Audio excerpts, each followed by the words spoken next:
Welcome to episode 4 of the Composer Spotlight series on my YouTube channel, where it's just an excuse for me to talk to really interesting musicians and pick their brains about how they put their pieces together and what drives the creative force behind their music.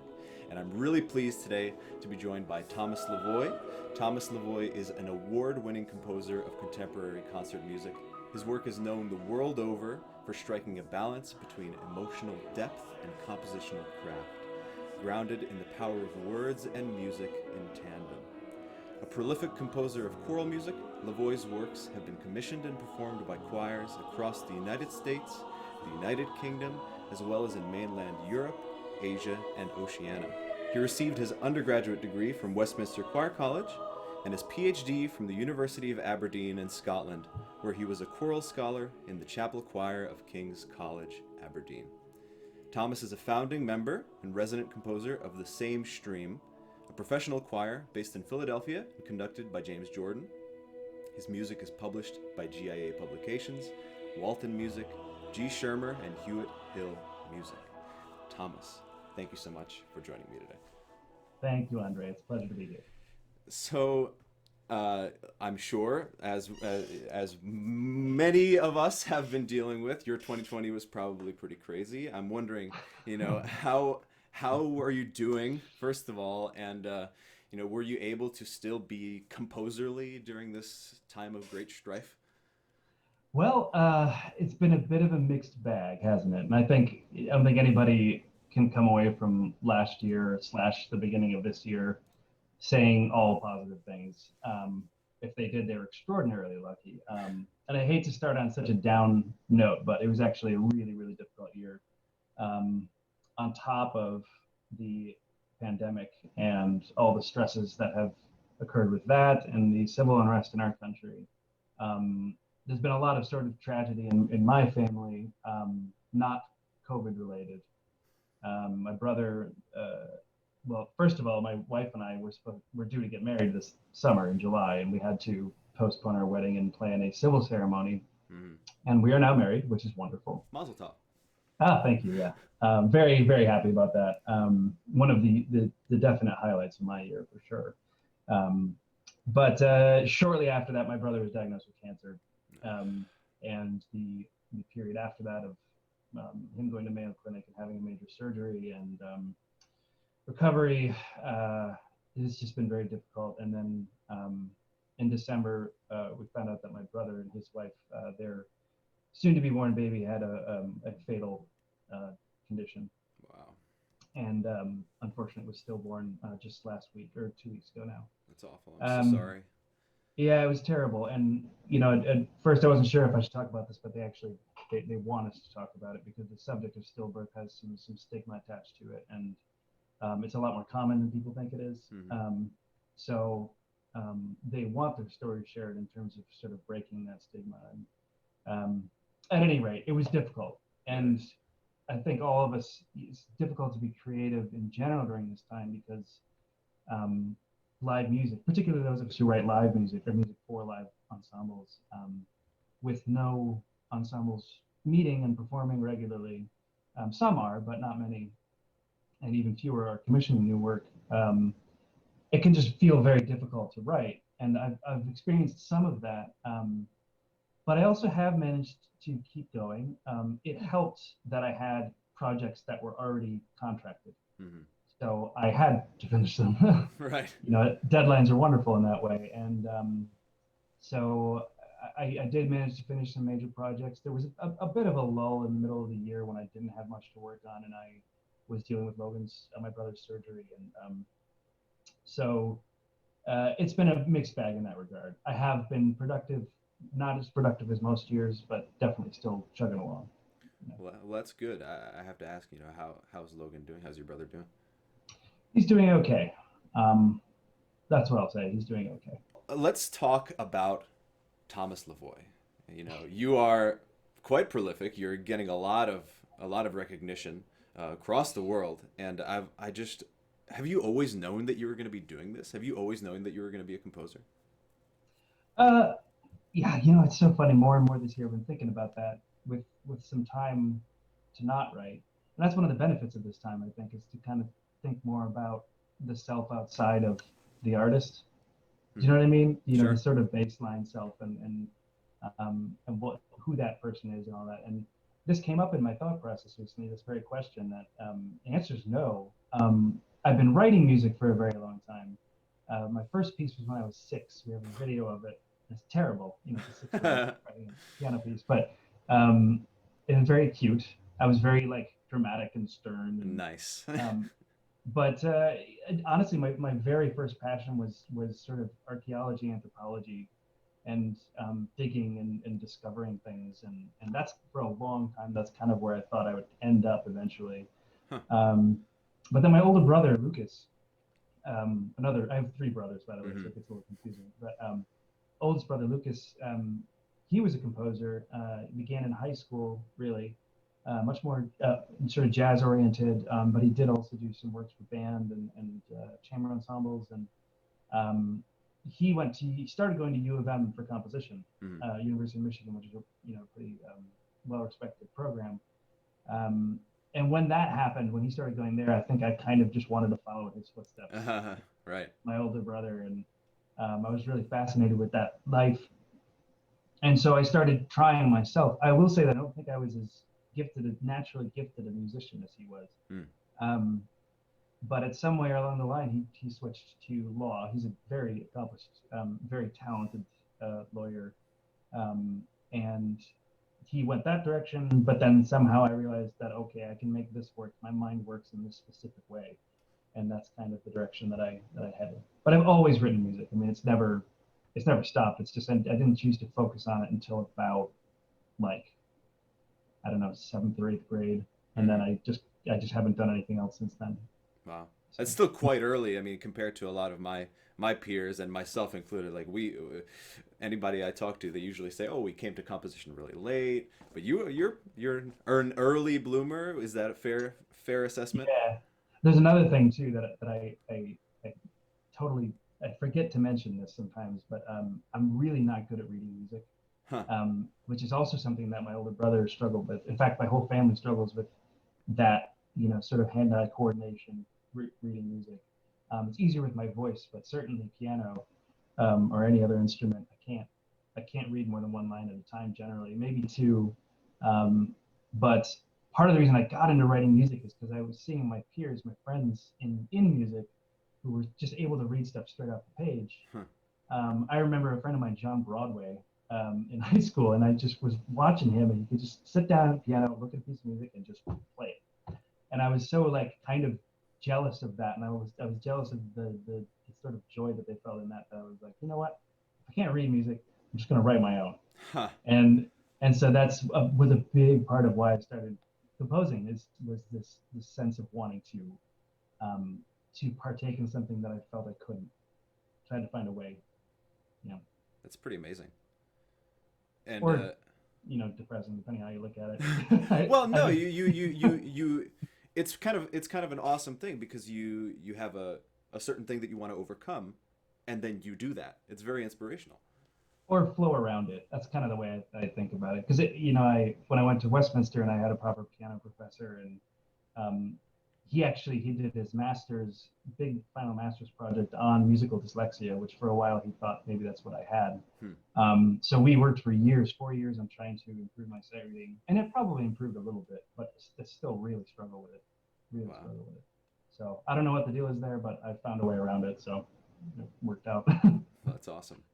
You mentioned the anthropology thing. Does that kind of world work its way into your music in any way? Big time. Or I don't know if anthropology specifically, but I've done a number of historical projects now. The main one being this extended work, actually kind of out in your neck of the woods on Martha's Vineyard. Mm-hmm. I found it's a long story. Go to my blog if you want to read about this because it's a long Links in story. the But description below. yeah. I found this woman in the 1800s named Nancy Luce, who wrote this really strange, intense, prophetic, chilling poetry about chickens. Huh. And I was so fascinated by it that I went to Martha's Vineyard and I contacted people there saying like, I'm a composer. I'm really interested in writing a piece based on this woman. Can someone show me around and like tell me what's up with this? And I went to the island and I met with the artist who kind of inspired the project because he had done some artwork based on her, named Dan Waters. And he showed me around and like we went out to her cabin. It's just kind of spooky and out in the woods. Still standing. This cabin from the 1800s, and she lived out in the woods with these chickens, and she was known as the Chicken Lady of Martha's Vineyard. And to survive, she would sell these little books of poetry. And I was just floored by that. So I wrote this cantata, 22-minute cantata based on her life. So stuff like that. I really like stories. Not much of an opera person. If I were, I would probably do more of this. But I really like stories and like kind of taking historical situations and bringing them into a modern context. I really like that. So. One of your piano pieces that I saw on your YouTube channel is based on Greek mythology. Oh, Is that a that's throwback? a really old. That is. I mean, that was. Gosh, that would have been maybe 16, 17 when I wrote that. Yeah, that's a real throwback now. 14 years old. Yeah, it's funny. I actually got contacted over the summer to do a kind of rekindle that for a museum in Oxford, but I don't remember what happened. It kind of fell off the radar. But yeah, that's an old one for sure. That was one of my first pieces. So you've studied music at a high level, both in the United States and, of course, in the United Kingdom. And having experienced both worlds, I'm wondering what are the big differences between how music education is structured here and over there, and maybe generally music and also composition focused. Well, there are good things and there's bad things about both. I think that um, over there, there's much more of an immediacy to it. There's almost more of a performance aspect to it because you're expected to just kind of come in and do it. And in terms of rehearsals, and I think mostly in terms of vocal music, just because that's what I know the best. Um, but I know that the big difference for me between choirs in the UK, and especially school choirs in the UK and in the US, is in the UK there's such a bigger emphasis on sight reading and just coming in, and you have one rehearsal, you figure the piece out and just do it. And of course, singing as a choral scholar in the chapel choir of King's College, Aberdeen, we did that every week for one, possibly two services. You just come in, either for one rehearsal or the day of, and you just read it and straight down. And whereas in the US, I've noticed that the ability to sight read, and it's so funny because I just told you that I can't sight read, but with my voice, I can definitely sight read fairly well. But in the US, I've noticed that there's a lot more emphasis on multiple rehearsals on one piece of music and like making it perfect, sort of, and stylized. Whereas in the UK, it's just you kind of get together and do it. And that sort of is as an attitude is kind of across the board.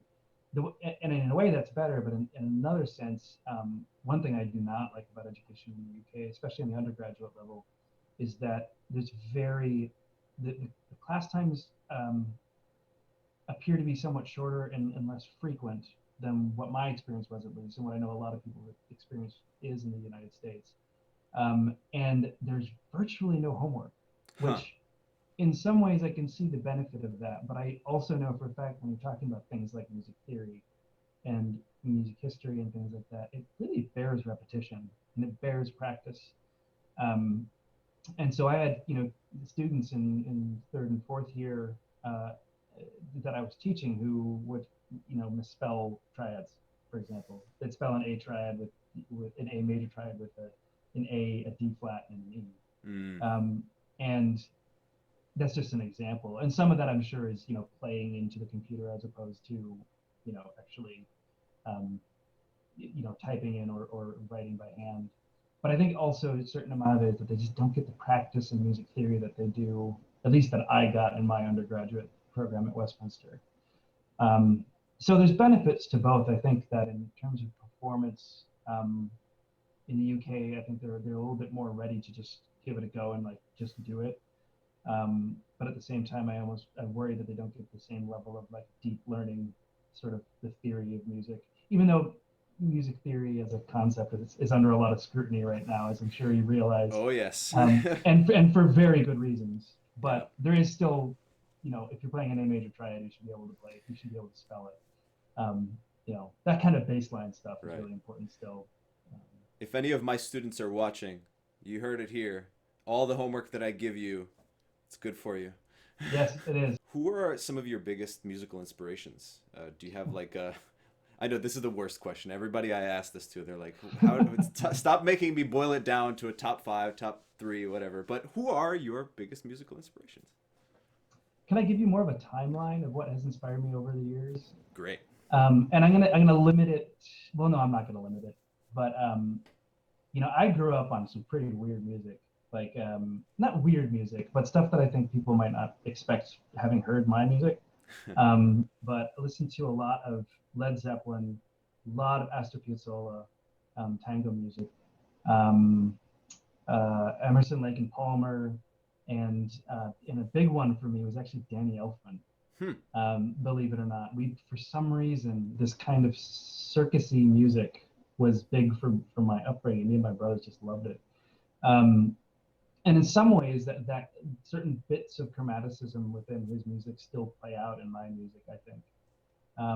But as I went on, especially because I'm primarily known as a choral composer, I think that the two aha moments I had were in high school. The first one was, and these are like the most standard answers anyone could give you these days, but Lauridsen's O Magnum Mysterium. Sang that one Christmas in St. Peter's Cathedral here in Marquette, and it just really, really changed my life. And then the early works by Eric Whitacre. There was a slate of pieces that he produced early on in his career that I feel were really, really good. And not to say that he's not good now, but for me, his best work was early in his career, in my opinion. And so those were the kind of ones that shot me along this trajectory in choral music. And then from there, going into Westminster, I started to learn major works, which completely changed my life. St. Matthew Passion by Bach, and the Brahms Requiem. I sang Mahler 2 with the Berlin Philharmonic at Carnegie Hall, Wow. which is Simon Rattle, which is probably one of my top experiences. And then as I went to the UK, I learned all this other UK choral music. Howells has been a huge inspiration for me, Herbert Howells. But then all along, I was also listening to non-classical music, and some of the best wordsmiths, I feel, like Joni Mitchell and I was just thinking of her, Joanna Newsom. I don't know if you know Joanna Newsom. I don't. But her sense of otherworldliness and just musical spookiness and spookiness of words, it's all wrapped up in this innocence, and she has kind of this childlike voice, and for me it was just stunning stuff. So The Sprout and the Bean and Peach Plum Pear is a big one for me, a song of hers. So like I can't name 10 pieces or 10 composers or whatever, but there's been this kind of growth that has come with learning different types of music. Tom Waits was also huge for me growing up. I love Tom Waits. I know he's like a crazy, raspy old man now, but yeah. So varied, lots of varied influences for sure. How do you approach the music that you write? Do you have like a set like list of things that you have to accomplish for every piece? Do you approach things differently every single time? Well, just like my last answer, I would say that it's been an evolving process, and I don't think it's one that ever really changed, that ever stays the same entirely. I think there are similarities from piece to piece. I grew up with my early teachers telling me that you have to write everything by hand first. It's so essential that you do that. And I very slowly / not so slowly realized that was total BS. And really, I think about this, what I want to tell students as well, that, there's hardly ever one way to do things. In some circumstances, in some fields, yes, there's absolutely only one way to do things. Writing music is not one of them. Mm-hmm. Is not one of them. And there are people who have never even written a note themselves, who have only dictated to other people, who have written amazing, beautiful music. So I never tell students that they have to do it in one way. I will introduce different ways of doing it. So I will say, why don't we try doing it for a while, just writing by hand, or at least at first writing by hand. And then why don't we try it, going straight into the computer and see what combination of both might work for you, or one really works and one really doesn't, or vice versa. I know that this is a big thing for some people, that writing by hand is so essential. For me, it is not at all.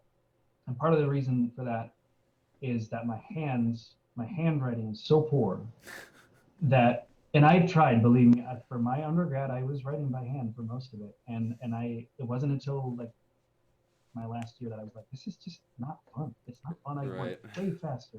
I work way faster at the computer. It's the same thing with writing words, because I journal pretty much every day, and I have like just an absurd amount of journals that at some point after I'm dead, people will read and they'll be like, wow, this guy really was crazy. But so I've gotten so fluent in that I don't even look at the screen anymore. I just like close my eyes and type. And to me, that is the most direct line between me and the page. Wow. Or me and the medium. And it's kind of the same way with music in terms of improvisation and recording. Those are two things that I do all the time. And I sit, what I first do, and let's say I'm working with a text for choral music, that's like 90% of what I do, right? So I read the text over and over and over again. I speak it, I whisper it. I have a soundproof booth back there actually that I sometimes just stand in and read it. And so I really get to know like the kind of ins and outs of the text and where the rise and fall of it is and all that. And then honest to God, I sometimes just go to the piano. Most of the time I go to the piano and improvise. And then from there, I'll sing along with what I'm improvising and find lines and pull things out. And then from those lines, I decide what motives are important, what needs to be, what bears repeating, what doesn't bear repeating. And it just kind of forms out of that cloud of stuff, of all this process. So for me, it's not I sit down with a list and go through and this needs to happen, this needs to happen. It's much more of this amorphous kind of wandering that brings me to the eventual kind of end product. So I take it you tend to start, you work linearly, right? You start at the beginning and then you work towards the end. No, I jump around a lot. I mean, sometimes I do. I don't know. That one I think is very different for each piece, because sometimes there'll be a line of text that I'm like, oh, that is so important. So I figure out what I want to do with that bit. If it's really poignant and quiet, or if it's really loud and intense, and then I figure out, how do I get to that point earlier in the piece, so that there's like this. Well, you sang my "Oh Great Beyond." Yes. And my favorite piece of yours from that concert. Yeah, and the final movement, there's very clear to me. There's a point. There's a single line in that to where it comes together into this profound statement, and that is the word "Stand still, O beautiful end." And so I knew I wanted that to be of that whole three movement work, just this really solid, like it just drops in. Mm-hmm. And so I knew that the lead up to that in that whole movement, coming out of the second movement, which is quite active and full of motion, that it comes way down and then it builds up into this moment of just real strength and kind of intensity, and desperation. It's desperate, that part really is. But if I had gone straight from the beginning, it would have been completely different. But for me, I knew what I wanted there, and so I found a way to kind of get there from the beginning of that movement. Which some people would say that that's not the right way to do it, and I can see why they might say that. I think they're wrong, but or not that they're wrong. I think that's just another way of approaching it. Right. Like I wouldn't say that my way is the only way to approach it, but their way certainly isn't either. I think you can approach it in such a number of ways, and how you do that is what gives you a voice. That's the beauty of what we do.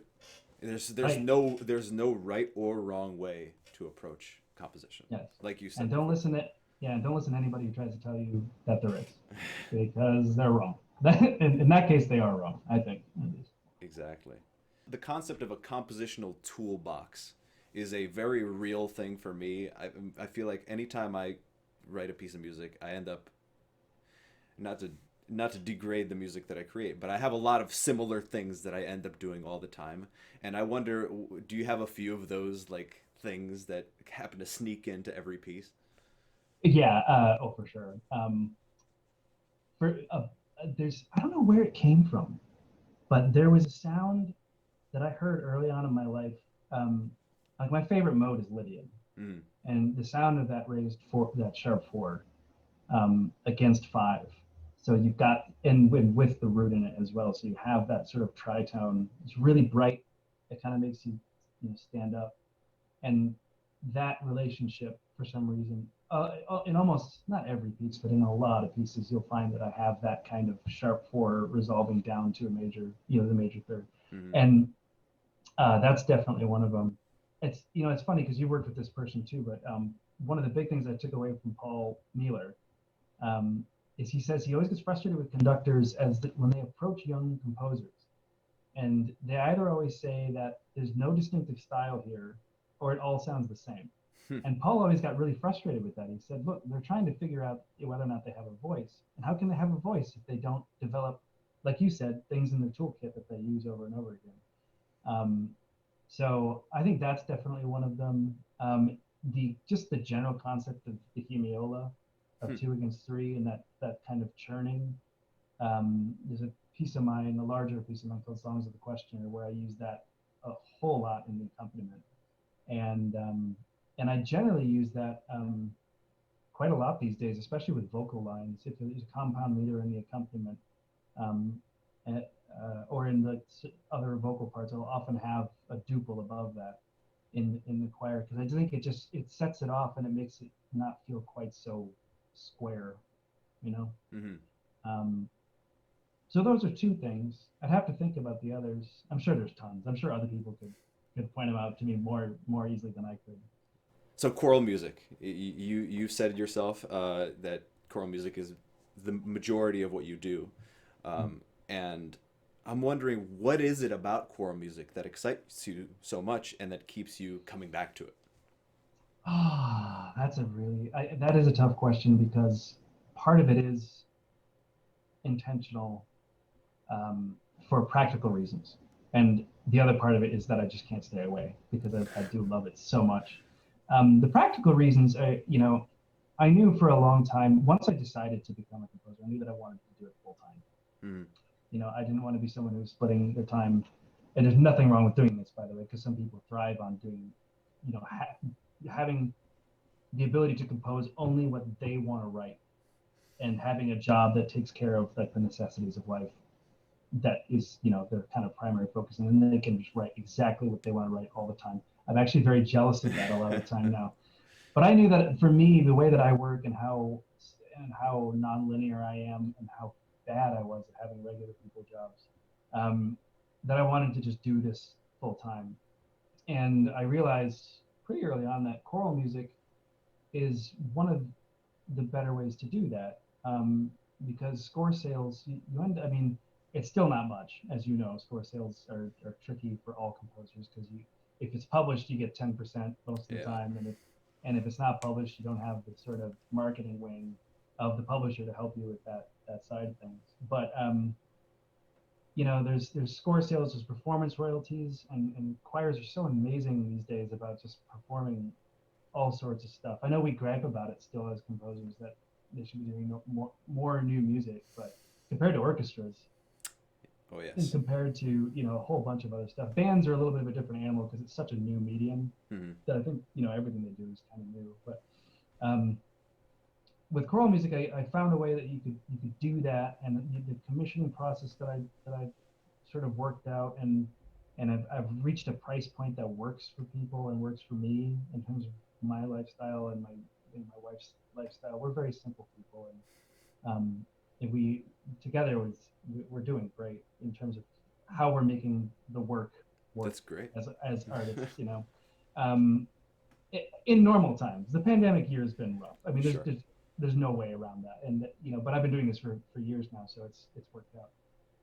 But the other thing, that's one of the practical side of why choral music is kind of my focus. But the other thing is that it's just the immediacy, the directness of a human voice, the fact that there's nothing else most of the time. I mean, not that there's nothing else, because there's often an accompaniment of some kind, but in terms of that sound, it's coming straight from inside of another human being.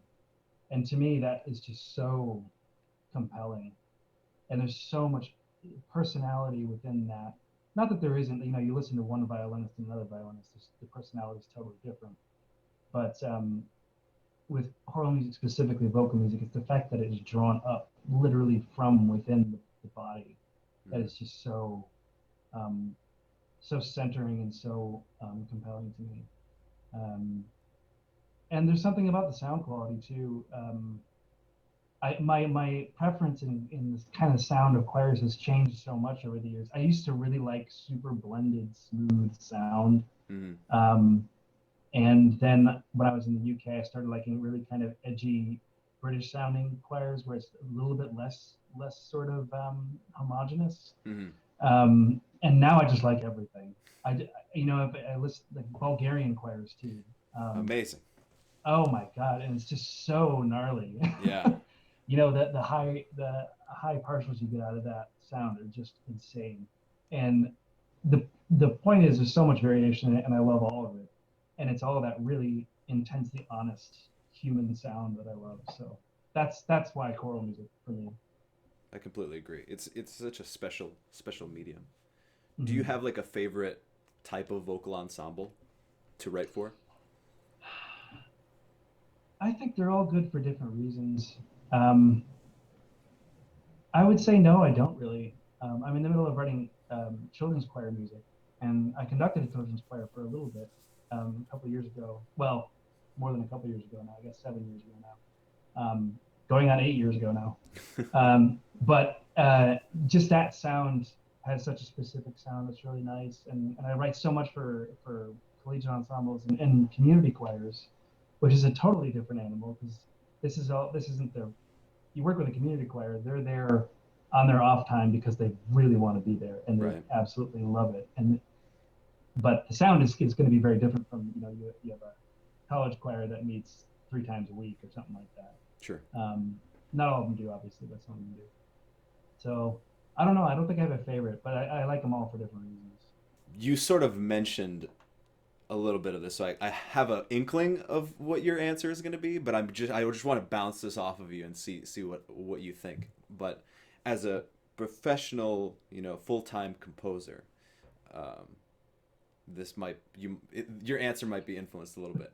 Do you write your music for you, for your performers, or for your audience? Yeah, that's a good question. That's a really good question. I think I really don't write for the audience. I don't, and I know that may sound weird, but I realized early on that like my music is doing well and my career is going in the right direction, right? And people who look at my career can see that. What it's never going to be, I'm never going to be somebody who sells millions of copies. And I'm never going to be someone who is flying all over the place and delivering big sort of. You never know. You never know. But my point is this: that I realized that without naming any names, I will never throw another composer under the bus. A lot of the stuff that becomes super popular, that is really popular with audiences, and just sings super well, and it goes everywhere. You see it all over the place. Sometimes it just explodes, like a composer will just pop into being, and then all of a sudden they're everywhere. That tends to be the music that I like the least, because I feel that there's, the saying, what's popular is not always good, and what's good is not always popular. And I'm not saying that my stuff is good and their stuff is bad. That's not what I'm trying to say here. But the stuff that does tend to get like at the forefront of the American choral scene specifically, I tend to not like very much, because it doesn't ring true to me. Sometimes it just lacks depth. And so that for that reason, like I know, and based on the reactions to my music in my career, it's just never gonna get to that point. I've realized this is not. So I don't try anymore. And so I'm not writing to audiences anymore. I'm writing to performers. I like to have good lines and stuff that's fun to sing or try. Don't always succeed. Um, and then I also do write for myself in a big way, because it's become such a part of, after doing it for so long, it becomes such a part of who you are. Like I said, I've been doing it since I was like 6. That it's my mode of expression um, in the world, and everybody has to have one. For some people, it's well, I don't know. This is kind of a tough question for me, because the ideal thing is that you're writing for all three, right? Sure. But I've realized more and more recently that my music doesn't have that kind of mass appeal, which is strange that I'm accepting that now, because I always wanted it to up until recently. But I think if you're writing that way with the intent, like if you're writing to the trend, you're too late. You know what I mean? Right. It's Yeah, reactionary. it's reactionary as opposed to just being there at the at the start of it. So it's silly to kind of try to do that. I don't know. That's a tough one. That's a tough question, actually. I think more and more. I used to be able to answer that one. I've gotten that one so many times. Mm-hmm. I used to be able to just rifle up and answer, but I can't anymore. But it's interesting, you know, your answer, your honesty is what's making you as a brand work really well, right? Yeah, yeah. But there's, selfishly, I think deep down in every composer, they want to be that guy, right? They Sure. want to be that person who's really well liked, and their stuff is everywhere, and they're, you know. But at a certain point, specifically in the last, I don't know, since I started really doing this full time. So Mm-hmm. I finished my PhD in like 2017, 2016, 2017. I can't remember now. So long um, ago. yeah, it's not that long ago. It feels like a lot longer. But like in those few years, I've been doing this full time with like no, assistance in any way, Mm-hmm. um, and just slowly paying off the debts.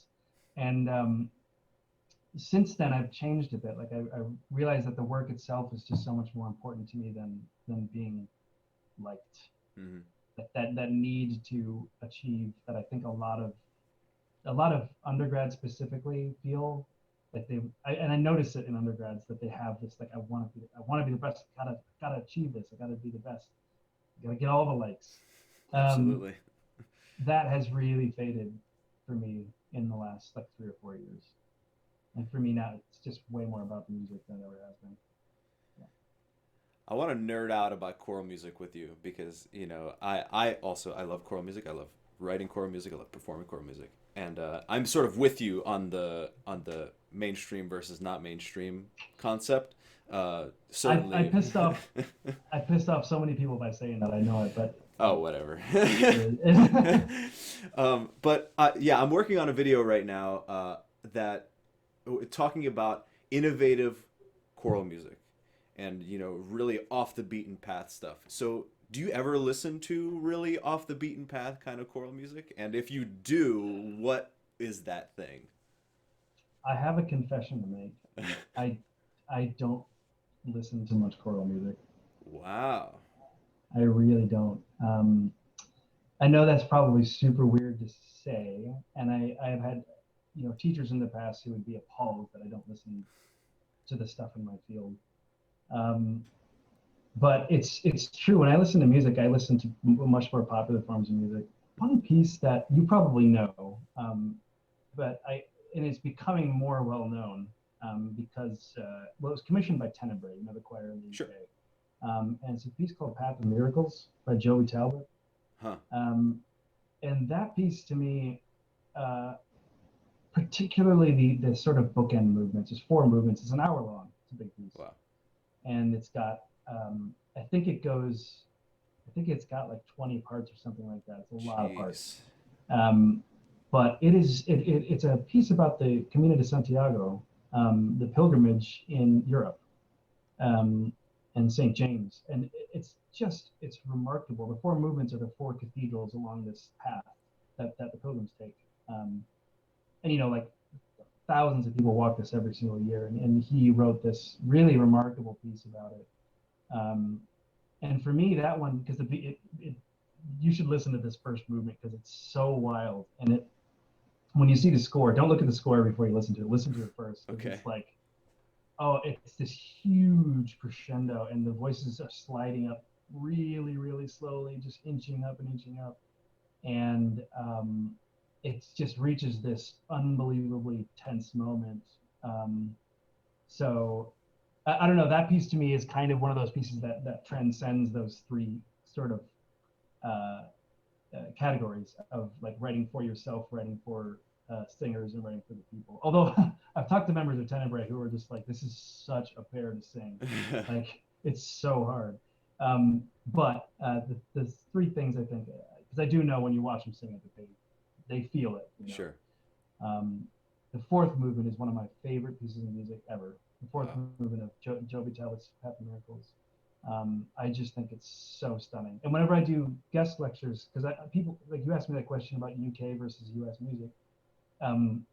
When I go out and I do like residencies and stuff, I didn't do one when I was with Voce, but I often give like a little lecture on UK versus US choral music.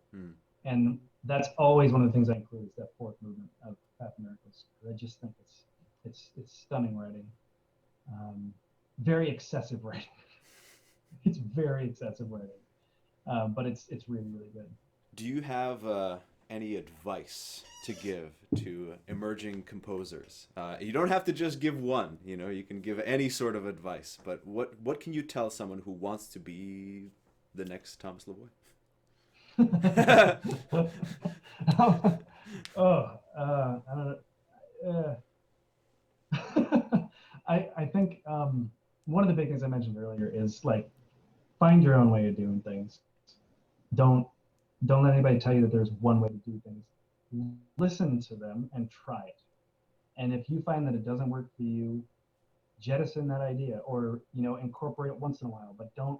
I lived for too long, for too many years. I listened to people who said, "You're doing this wrong, and you need to change." And again, we did mention the sort of conversation around music theory right now as a practice and as a concept is that it's really what we think of as music theory is really the harmonic style of 18th century or 19th century composers or whatever, you know, European composers. And I think that this is a conversation that is way overdue, way overdue. Because I always felt studying theory growing up, I was really good at it, and I got good grades in theory class and all that. But I always felt, gosh, this is so arbitrary. Nobody follows these rules. Um, nobody cares about parallel fifths anymore. Nobody does any of that. And so I think it's worthwhile to study it, but only in context that this was one mode of thinking at one specific time. And that same conversation now happens with me and my students when I do teach is like, I'm going to give you a lot of ideas and you're going to try to incorporate them over a period of time, but then you have to face zero pressure to jettison them if it's not working for you, and if at the end of the day, you don't want to take my advice, you don't have to, it's your music. So I don't know. That's a big one for me. Just find your own path through it. Weirdly enough, this is dating myself a little bit. But when I was in high school, like when I was just starting to write choral music, and when I just discovered Eric Whitacre, I wrote to him on MySpace, and Wow. I said, like, I asked him that same question: "Can you give me any advice? I really want to be a composer." And all he said was, "Follow your heart." Wow. Which at the time I was like let down, like. That's not much of an answer, but he's kind of right. You've got to figure out what works for you, as opposed to only listening to what other people have to say about what you're writing and what you're doing. If you like what you're writing, that's the biggest sort of test of. And if you don't, if you think it can be improved upon, then you should improve upon. Which is I always feel it can be improved upon. It never goes away. Imposter syndrome is a big thing. Absolutely. Yeah. So I guess that's a good place to start. Listen, but don't just follow blindly, I guess. So, do you have any cool projects that you're working on already? You mentioned that you have some deadlines. Yeah, let me see. I've got a piece for choral artists of Carmel in California. The conductor Robin McKee actually wrote the text for it, so that one's very exciting. I have this project called Dream Songs that I launched right before the pandemic, which is very unfortunate because it's geared towards children's youth choirs and like SSAA kind of stuff, upper voice choirs, treble choirs. And I was going to do a companion piece to Benjamin Britten's Friday Afternoons, which is a really wonderful children's choir, a set of children's choir pieces, on this child poet named Hilda Conkling, who was just wonderful, wonderful poetry, edited by her mother. And then I launched this thing, and I got a lot of interest. I think I had like 20 choirs interested in doing it. And then the pandemic hit, and I got 2 out of the 12 that I was hoping to. But I still have 2, and I'm really excited about it. I'm really excited working with these choirs. That's Blair Academy. I can't remember where exactly they are. And then also with City of Palms Youth Choir in Florida. And other than that, my triptych Pandemic, which you have now sung in, will be coming out later this year. This is like kind of my new, if I were to choose a direction for me that I'm really excited about, it's this new sort of pseudo choral electronic music that I've been coming up with, which I've always wanted to do. I've always been told it's a terrible idea and nobody will like it. I've been like noodling with this idea for a decade now. And I finally, because of the pandemic, I was like, well, I got to do something here. Work's taking a serious hit, so I may as well pursue something I've always wanted to do. And so I did the first one, which was The Great Quiet, which is also available on YouTube. And then, of course, last week, we just launched Rise, which has been really well received. And then later this year, there will be a 3rd track, and then the whole thing will be released as an EP on, streaming platforms and stuff like that. So that's Triptych Pandemic, set of 3 pieces. That'll be coming out later this year. If you, a listener, are just wanting to find out more about Thomas LaVoy's music, where can we find your music, first of all, and then where would you recommend that we start? Where should I start? Yeah. Okay, that's different. Well, first of all, you can go to thomaslavoy.com. Very simple. Pretty much all my music is on there. I've been a little bit slow in updating during the pandemic, which happens, but most of my stuff is on there now. There's a lot to wade through, but if you're into choral music, just go to the choral music side. I also have some solo piano music and solo oboe music and stuff like that. YouTube's another great place. I have a lot of stuff on YouTube with score videos. Some videos, as you said, there's even videos from years ago of me playing guitar and things like that. And then Spotify, iTunes, you can search my name. A bunch of stuff will come up from various ensembles. Now, a place that they should start. I think I really found my voice with a piece called The Dream I Knew, which has been recorded by the same stream in Philly, which I'm also a member of. And then from there, I would say there's that. And then soon coming out from the same stream is Oh Great Beyond. We've just recorded that in this Cathedral Basilica in Philadelphia. But if you want something that's like on the cusp what I've just produced, it would be Rise. So go to YouTube, just search Thomas LaVoy Rise, and watch that video. Or just, I'm assuming there'll be a link in the description. There will be. Yeah. So that, to me, that is kind of, if you're looking at something that my real artistic vision is heading in, that's kind of the new trajectory. I'll always do choral music on its own, but in terms of an artistic statement, I think that's where my mind is heading right now. So fabulous. Well, listen, Thomas, thank you so much. This was an amazing conversation. Thank you so much Andrew, for taking time out. And if you enjoyed this conversation and want to hear more, do subscribe to the channel. We're going to have weekly composer spotlights for as long as humanly possible.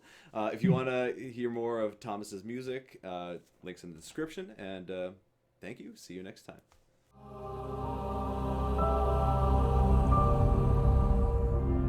Bury my body inside this cave. I've grown too fond of this space. Beneath the floor, cover me in low, my place of life.